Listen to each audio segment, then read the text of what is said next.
Mga magulang, kailangan niyong marinig ito. Isang araw na tila ordinaryo, nagbago ang lahat para sa isang pamilya. Kaya mo bang protektahan ang pamilya mo sa oras ng panganib? Isang simpleng tanong na may malalim na kahulugan. Nagsimula ang lahat sa isang simpleng tanong. Isang tanong na nagdala ng takot at kaba sa kanilang mga puso.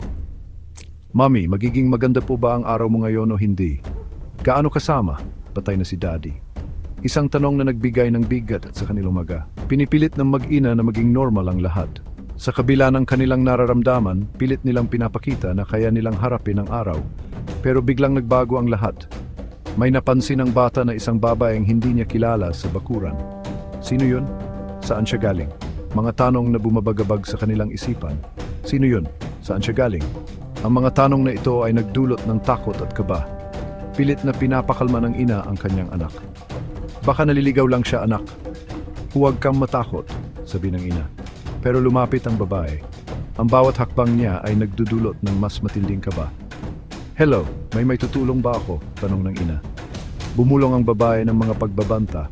Hindi na uwi ang asawa mo. Ang mga salitang ito ay nagdulot ng matinding takot at pangamba.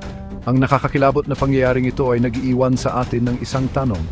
Gaano kalayo ang kaya mong gawin para protektahan ang iyong pamilya?